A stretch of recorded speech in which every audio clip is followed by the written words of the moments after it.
నమస్తే welcome to NTV sports. Champions ట్రోఫీలో team India అద్భుతంగా రాణిస్తోంది. పైగా దుబాయ్లో అన్ని మ్యాచ్లు ఆడడం రోహిత్ సేనకు అనుకూలంగా మారింది. ఈ విషయాలన్నీ దృష్టిలో పెట్టుకుని టీమిండియా టైటిల్ ఫేవరెట్ అని క్రికెట్ ఎక్స్పర్ట్స్ భావిస్తున్నారు. కానీ ఆస్ట్రేలియా మాజీ ఫాస్ట్ బౌలర్ జాన్సన్ గిల్లెస్పీ మాత్రం ఆస్ట్రేలియాను ఓడించాలి అంటే ఇండియాకు భయమని సంచలన కామెంట్స్ చేశాడు. గిల్లెస్పీ మాట్లాడుతూ దుబాయ్లో మాత్రమే మ్యాచ్లు ఆడటం భారత్కు కలిసి వస్తుంది. అక్కడ వికెట్ పరిస్థితుల గురించి వారికి బాగా తెలుసు. భారత్కు ఇది ఖచ్చితంగా అనుకూలంగా మారనుంది.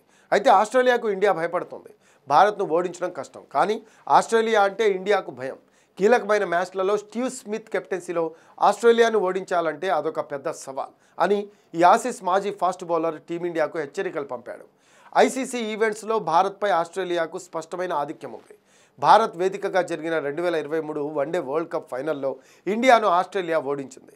Steve Smith, Travis Head, Glenn Maxwell వంటి ఆటగాళ్లకు దుబాయ్లో భారత బౌలింగ్ దళాన్ని ఎదుర్కోగలరు. ప్యాట్ కమిన్స్, స్టార్క్, హేజిల్వుడ్ లేకపోయినా ఆ జట్టు బౌలింగ్ డీసెంట్గా ఉంది. మరోవైపు భారత్ సైతం పటిష్టంగా కనిపిస్తోంది.